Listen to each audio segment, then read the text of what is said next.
Hi, beautiful people. What's today? Today is Wednesday. Okay. I was supposed to work today, and funny, I get to work and I'm not on the board. I'm not on the schedule. So I just turned around and went home. I didn't even say anything. I just clocked in first and I was like, went to the board and went to huddle, and I didn't see my name and I was like, okay. Nobody said anything to me. Like, imagine being in a group of people and like no one acknowledging you. You know what I mean? And then I went and looked at the sheet, and the sheet was like, I didn't see my name on it for the whole house, like the whole hospital. And I was like, So then I went to the break room, checked my phone, and then checked my schedule again, and I wasn't on there. And I was like, okay. So I just clocked out. But that's okay. I honestly wasn't really mad about it because I'm just like, I'm getting used to that now. Like, it's been happening quite often. So I just came home and I was sweating because it's humid outside. Took a shower and now I'm here. I was like on my phone and I was looking at this like on my feed, and this picture or video clip is of this guy talking about, I guess Trump had posted a picture of himself like as a messiah. But in that picture you see like everyone glorifying him, like different fields of professions, and then you see like the American flag, and you see these like beings at the top, and it's like Trump like being like the savior, and then you see these four beings. It looks to me, it looks like the four horsemen, but there's five figures. But in the center is like this little angelic, not angelic, but like being that has like little three horns, which I'm pretty sure that's like the little horn, which means like Antichrist or something. Maybe you've heard that, I don't know, but I've always thought that. Because I remember when people were saying, oh, Obama's the Antichrist. Boy, bye. Anyway,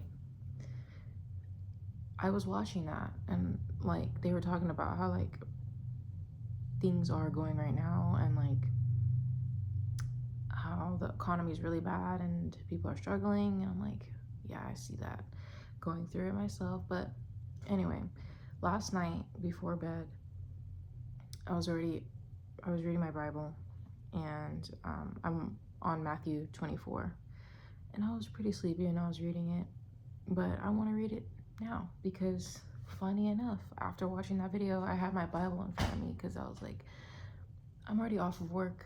I don't have anything to do, so I might as well just read my Bible as as it would be a normal day of just being off of work, starting the day off reading, right? And sometimes when I'm reading my Bible, I'll like still keep it on the page that I had already just read and just reread it again, because sometimes when I'm reading, like I'm reading it and like I'm wondering like, okay, how does this apply to my life? So I give myself a day or two to kind of like absorb it and then come back and I'm like, okay, now I see what you're talking about, God. And perfect timing, Matthew 24. Literally it says the topic, if you can see that, it says Jesus speaks about the future. So I'm gonna just read it. I didn't even finish it too. I just only just read this one page last night, so I'm just gonna read it and let's go. All right, Matthew 24. As Jesus was leaving the temple grounds, his disciples pointed out to him the various temple buildings, but he responded, "Do you see all these buildings? I tell you the truth, they will be completely demolished. Not one stone will be left on top of another." Later, Jesus sat on the Mountain of Olives. His disciples came to him privately and said, "Tell us, when will all of this happen? What sign will signal your return and the end of the world?" Jesus told them, "Don't let anyone mislead you, for many will come in my name claiming, 'I am the Messiah.' They will deceive many, and you will hear of wars and threats of wars, but don't panic. Yes, these things must take place, but the end won't follow immediately. Nation will go war to war against nation, and kingdom against kingdom. There will be famines and earthquakes in many parts of the world, but all this is only the first of birth pains, with more to come." I'm gonna stop right there. Because what did I just say? Isn't that crazy? But, you know, I was reading that last night and I was just like every day I go on, I don't have social media.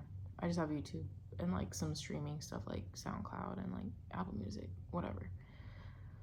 Every time I come on YouTube, I always I scroll down and it's always the same thing every day. It's kind of like you get kind of numb to it. Like, okay, Strait of Hormuz closed, Strait of Hormuz open, Iran in talk with America. Trump said this, Trump said that. This guy just sexually harassed someone. Da, da, da, da, da. Like, okay, you get kind of numb to it. But also, it's like, what's new, right? But at the same time, like reading this, it kind of just makes me think about like where Jesus says, and you will hear of wars and threats of wars, but don't panic. And to be honest, like this last Sunday at church, we were talking about peace, and our pastor was talking about how you feel like you wake up every day and you see something that makes you anxious and more anxious. And then he mentioned Philippians 4:6, where 4:6-7, where it's like everything, you should always come to God with prayer and supplication, right? And give all your worries, cast all your worries to him and things like that. So I kind of think about that. Like when I see stuff going on, it's kind of like, it's weird because like I have this half feeling numb to it, and then the other half is just like, I'm gonna be okay because God says I'm gonna be okay, whatever that may be, right? Maybe I won't be okay physically, but you know what I mean. So anyway, let's continue. 24 verse 9. Well, right before that, but all this only is the first of birth pains, with more to come. Then he says, then you'll be arrested, persecuted, and killed. You'll be hated all over the world because you're my followers. And many will turn away from me and betray and hate each other. And many false prophets will appear and deceive many people. Sin will be rampant everywhere, and the love of many will grow cold. But the one who endures to the end will be saved. And the good news about the kingdom will be preached throughout the whole world, so that all nations will hear it, and then the end will come. And I had this already highlighted for some reason. Like, I don't know when I read this before, but I must have read this chapter before because I've got like multiple things pre-highlighted and notes that I wrote. Because I don't date it. I don't know when I wrote this, but I have written Jesus describes the signs of end times, decline of love as wickedness increases. So, but like when I read this, like before I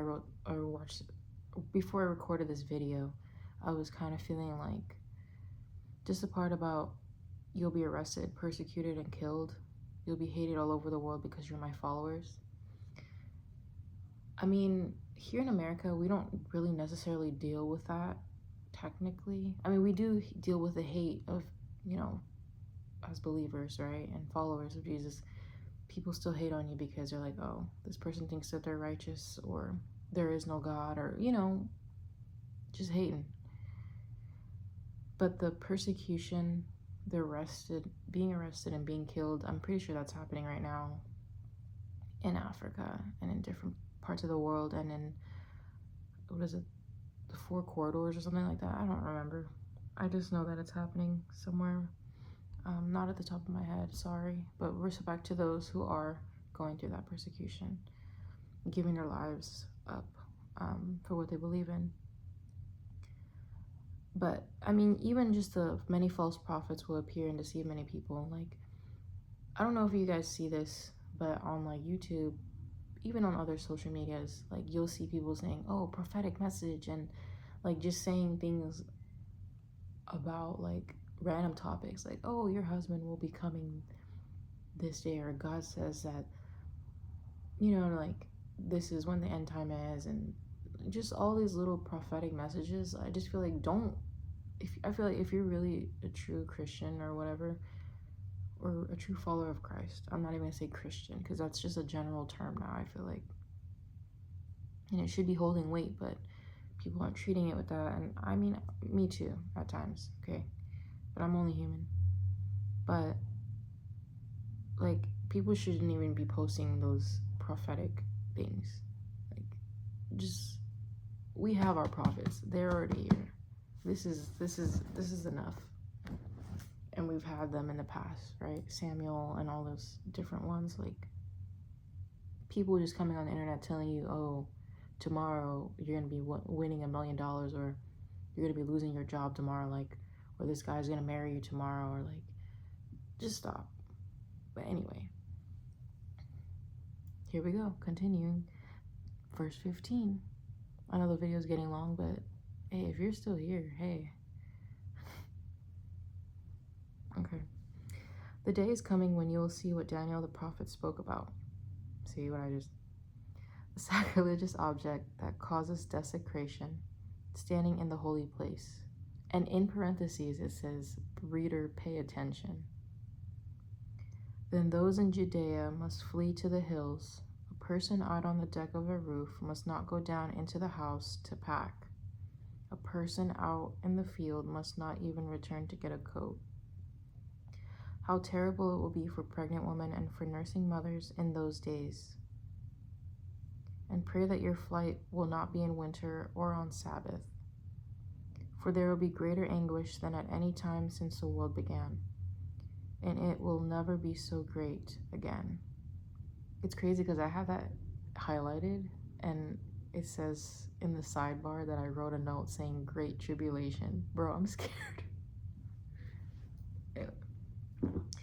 In fact, unless that time of calamity is shortened, not a single person will survive, but it will be shortened for the sake of God's chosen ones. This is a lot. When I read, like last time when I read this, I was kind of like, this is kind of heavy, bro. And then I went to sleep and I was like, anyway. And then this part comes. Then if anyone tells you, look, here is the Messiah, or there he is, don't believe it. For false messiahs and false prophets will rise up and perform great signs and wonders so as to deceive, if possible, even God's chosen ones. See, I have warned you about this ahead of time. That kind of reminds me of the whole Trump thing. Like, you know, I don't know if he is. Nobody knows, okay? But we should always be ready. Like Mark 13:13 says, be ready. So if someone tells you, look, the Messiah is out in the desert, don't bother to go look. Or look, he is hiding here. Don't believe it. For as lightning flashes in the east and shines to the west, so it will be when the Son of Man comes.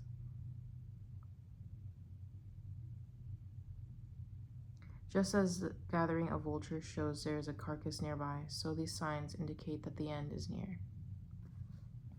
Then it says, immediately after the anguish of those days, the sun will be darkened, the moon will give no light, the stars will fall from the sky, and the powers in the heavens will be shaken. Oh, this is long. Then at last, the sign that the Son of Man is coming will appear in the heavens, and there will be deep mourning among the peoples of the earth. And they will see the Son of Man coming on the clouds of heaven with power and great glory. And he will send out his angels with the mighty blast of a trumpet, and they will gather his chosen ones from all over the world, from the farthest ends of the earth and heaven. Now learn a lesson from the fig tree. When its branches buds and its leaves begin to sprout, you know that summer is near.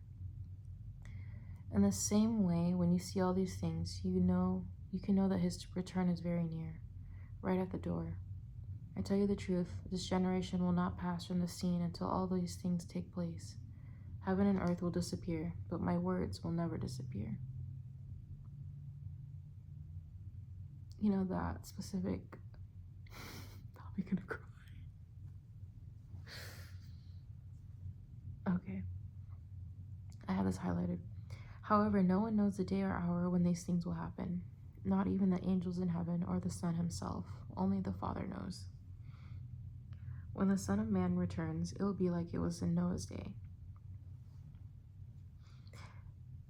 In those days before the flood, The people were enjoying banquets and parties and weddings right up to the time Noah entered his boat. People didn't realize what was going to happen until the flood came and swept them all away. That is the way it will be when the Son of Man comes. 2 men will be working together in the field.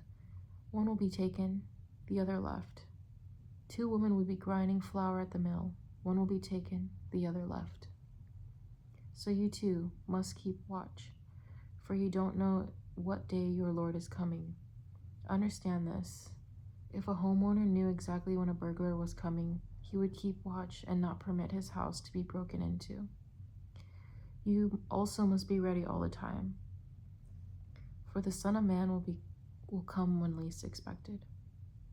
A faithful, sensible servant is one to whom the master can give the responsibility of managing his other household servants and feeding them. If the master returns and finds that the servant has done a good job, there will be a reward. I tell you the truth, the master will put that servant in charge of all he owns. But what if the servant is evil and thinks, my master won't be back for a while, and he begins beating the other servants, partying and getting drunk? The master will return unannounced and unexpected, and he will cut the servant to pieces and assign him a place with the hypocrites. In that place there will be weeping and gnashing of teeth. And that's the end of the chapter. For Jesus speaks about the future, Matthew 24. I think that what gives me a lot of comfort is Matthew 24, verse 35. Heaven and earth will disappear, but my words will never disappear. And you know, the word was, like, what is it, John 1, where they say that the word was God and it was with God.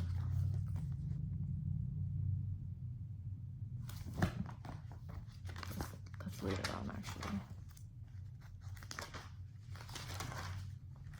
Yes. John 1. In the beginning, the Word already existed. The Word was with God, and the Word was God.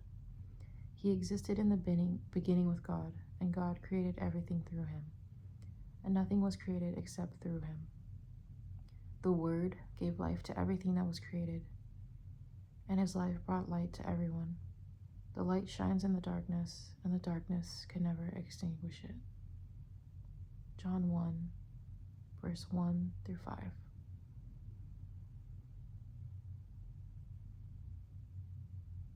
I'm gonna end the video because I'm gonna start crying, but